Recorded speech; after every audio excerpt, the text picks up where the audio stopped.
Speedrunners used to do TNT Donut to clear buried spawners using 4 TNT. It was fast, but often left several hard blocks behind, and doesn't usually fully clear the spawner.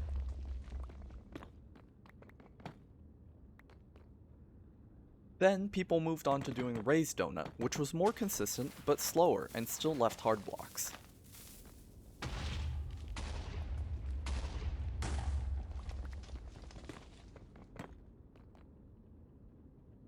Now, the recommended 4 TNT setup is Fyroah TNT, which requires placing fewer blocks in Raised Donut and relies on lighting the TNT in a specific order, with both the side TNTs first, rear TNT after, and front TNT last. This usually clears the spawner better than both previous setups, and rarely leaves hard blocks, so it's currently recommended, such as in Jacko's video. However, the other day while playing in a private room, I did Fyroah TNT and went to do my crafts, only to come back to see no spawner left. Checking the replay didn't give me any answers, as it looked like the rear TNT just blew up the spawner through a solid nether brick block, which isn't possible. I talked to Jacko Wacko, who made the video on all optimal spawner setups, and he says it has happened to him twice as well. I decided to do some testing, using command blocks to automate the setup repeatedly and check whether the spawner blew up. First I set up a single spawner, but I got nowhere after about 300 tries. Then I set up 8 spawners going at once, and surprisingly, only on the 6th try, this happened.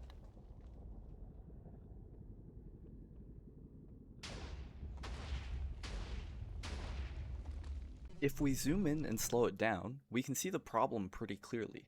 Firstly, TNT jumps a bit in a random direction when lit, and this is usually harmless. But here you can see that both the side TNTs jump toward the rear, going far enough back that I'm pretty sure their initial momentum was almost entirely in that cardinal direction.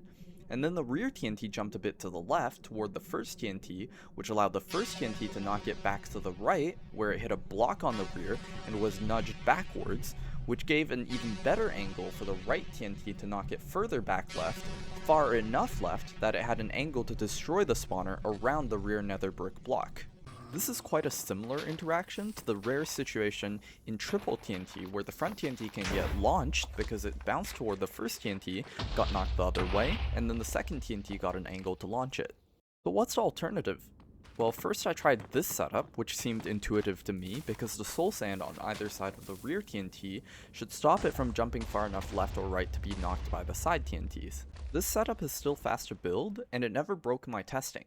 However, I suspect that even this setup wasn't perfectly safe, as I have some clips of the rear TNT still managing to bounce sideways a bit before exploding. It was never enough to break the spawner, but I can't confidently say it's impossible.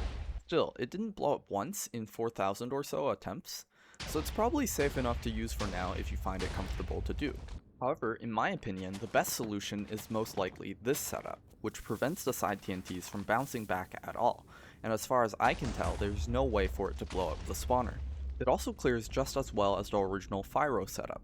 I've tested this setup over 5,000 times now, and it has never blown up the spawner, nor seemed at risk of doing so, so I'd recommend this one for now. Thanks for watching!